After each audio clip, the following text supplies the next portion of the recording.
एक नाम और बताते हैं आपको भाइयों बहनों, जर्मन का मैक्स मूलर विद्वान हमारे यहाँ की संस्कृति से, हमारे वेदों से इतना प्रभावित था कि वो यहाँ आया, वर्षों उसने वेदों का अध्ययन किया और जब वो वापस गया तो वहां जाकर उसने यजुर्वेद का जर्मन भाषा में अनुवाद किया। और जानिए एक पालड्यून विद्वान हुआ है जर्मन में, उस पालड्यून ने हमारे उपनिषदों में 64 उपनिषदों पर एक ग्रंथ लिखा जिसका नाम उसने दिया उपनिषद एंड देयर नॉलेज। और वो उपनिषद जो है जर्मनी में बहुत प्रसिद्ध है। जर्मनी में एक ऐसा देश है जहां संस्कृत में 2 बार रेडियो पर प्रसारण किया जाता है, जो हमारे हिंदुस्तान में भी किया जाता है। बताइए। अमेरिका की खोज के बारे में बताते हैं। कोलंबस जब अमेरिका पहुंचा, आना तो हिंदुस्तान चाहता था, उसने ख्याति सुनी थी कि हिंदुस्तान में बहुत सोना है, बहुत ज्ञान है, तो वो हिंदुस्तान आना चाहता था, लेकिन भूल से पहुंच गया वो अमेरिका। और अमेरिका जब पहुंचा तो वहां उसको एक आदिवासी जाति मिली जिसकी शक्ल इंडियंस से मिलती जुलती थी, लेकिन चूंकि वहां सर्दी का माहौल है तो उसने नाम दिया इंडियन। और जो रंग से गोरे थे इसलिए उनको कहा गया रेड इंडियन। रेड इंडियन आज भी।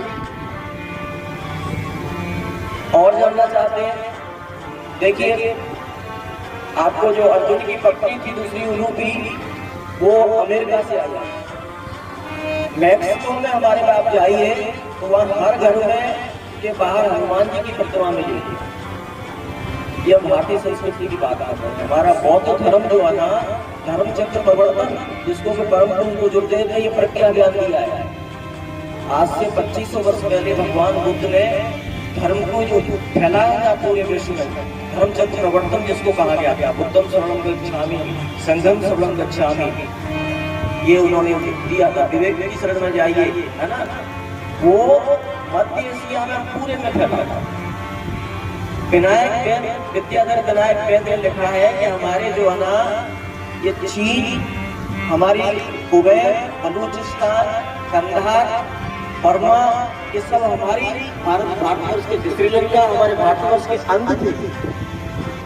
यहाँ चारों तरफ बौद्ध धर्म फैला हुआ था, भारतीय संस्कृति फैली, ऐसी हमारी संस्कृति थी। इसमें कुछ तो था जो दुनिया ला लाई थी।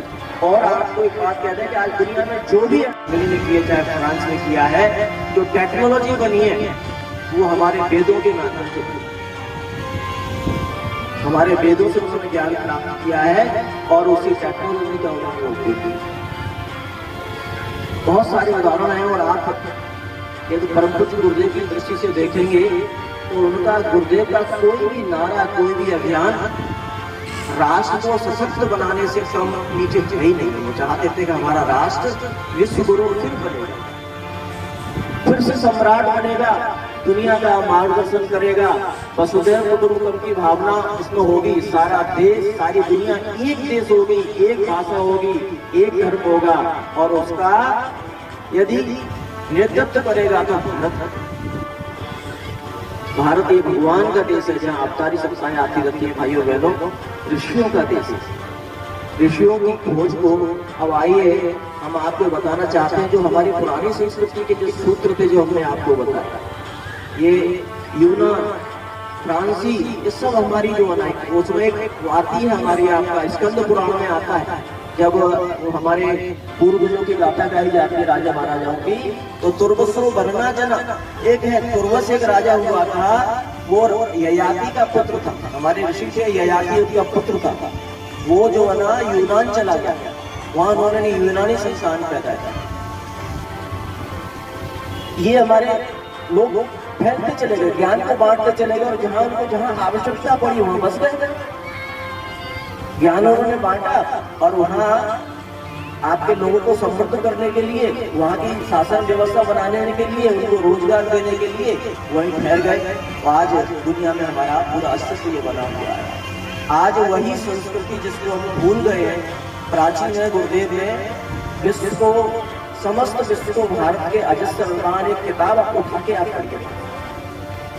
आपने नहीं पढ़ी हो तो मैं आपसे गुजारिश करूंगा कि आप उस किताब को जरूर पढ़िए।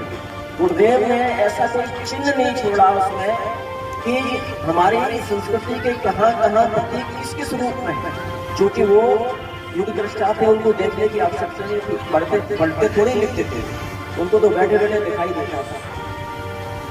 तो सब कुछ उन्होंने उस पुस्तक में लिखा हुआ है कि हमारी संस्कृति का विस्तार कैसे हुआ, हमारे आगे लोग कितने आदर्शवादी थे, कितने शिक्षित थे, कितने ज्ञानवान थे, कितने ताकतवर थे, कितने आत्मबल संपन्न थे और कितने परमार्थी थे।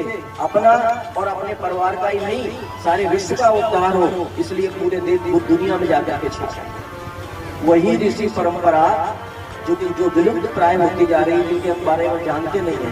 यदि बच्चों से पूछा जाए, माताओं बहनों से निवेदन करना, कभी बच्चों से ऋषियों के चिंतन के बारे में बात की? आज माताएं बहनें बैठी, हम इनसे निवेदन करना चाहेंगे कि कम से कम आप कुछ नहीं करके तो अपने बच्चों को अपनी 3 पीढ़ी और बच्चे के पिताजी की 3 पीढ़ी के नाम बताता है।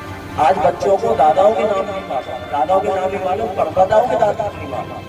हमको तो आश्चर्य होता है कि जब हमने शादी कराई थी, हमने उनसे पूछा आपके परदादा का नाम, बड़े थे काफी पढ़े लिखे, बोले हमको नहीं मालूम। क्या संस्कृति है बताइए?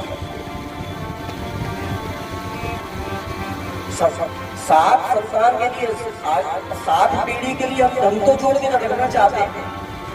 इतना धन इकट्ठा करते हैं, कहीं से भी पाप करके, अत्याचार करके, कैसे भी करके बेईमानी से, कि वो 7 पीढ़ी उसको खाएं, लेकिन पीढ़ियों के बारे में नहीं बताते जो हमारी पीढ़ी है। तो परम पूज्य गुरुदेव ने हमारी अग्रज पीढ़ी थी, ऋषियों की जो संतान थे, वो उनका एक मॉडल तैयार किया। वो जो श्रृंखला हमारे ऋषियों ने हमको दे दी थी, वो प्राचीनतम था। और गुरुदेव ने किया क्या है आपको मालूम है? गुरुदेव ने वैज्ञानिक आध्यात्मवाद को जन्म दिया। और वो कहते थे कि आने वाला सब कुछ होगा तो वैज्ञानिक आध्यात्मवाद होगा। बाबा वाक्य प्रमाणम ये नहीं, बाबा जी जो कह रहे हैं वो सही है, नहीं आप प्रमाण कीजिए। गायत्री मंत्र में शक्ति है कि नहीं है, ये प्रमाण कीजिए, तो हम बताते हैं आपको।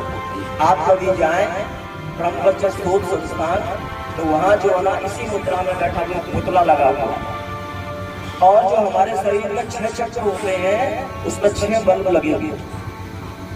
उन 6 बल्बों में आप जाके देखिएगा, आप गायत्री मंत्र का कोई भी अक्षर बोल दीजिए, ओम भूर्भुवः स्वः तत्सवितुर्वरेण्यम, एक बल्ब जलता हुआ चल रहा है। तो गायत्री मंत्र का हमारे जीवन में प्रभाव पड़ रहा है कि नहीं पड़ रहा है? ये गुरुदेव ने ये बात प्रमाण करके बताया। गुरुदेव ने कहा, गुरुदेव ने आध्यात्म विज्ञानवाद को जन्म दिया है। तो हमारे ऋषि कौन थे? हमारे ऋषि वैज्ञानिक थे, और उनका जो आध्यात्म था वो चूंकि विलुप्त होता हुआ जा रहा है, तो गुरुदेव ने उसको आज की तारीख में, आज के मॉडल में, आज की पढ़ी लिखी संख्या के बीच में, आज के हिसाब से, आज की समस्याओं के समझ के हिसाब से उन्होंने गुरुदेव, आपको मालूम है कि गुरुदेव ने 24 वर्ष तक किया। 24 वर्ष के तप में गुरुदेव हिमालय गए, 1 साल हिमालय गए, 5 बार गुरुदेव को बुलाया है, और 1 बार के बुलाने में तो गुरुदेव को दादा गुरु ने सभी दृश्यों से साक्षात्कार किया। और सभी गुरुदेव ने लिखा है, संस्थान के सहचर पढ़िएगा, हमारी वसीयत विरासत और परंपरा को परम पूज्य गुरुदेव में देखिए आप शासन में आज चल यज्ञ के धुएं से हमारे यहाँ ब्रह्मचर्य शोध संस्थान में, वहाँ बहुत बड़े बड़े प्रयोग है, और हमारे वहाँ योग चिकित्सक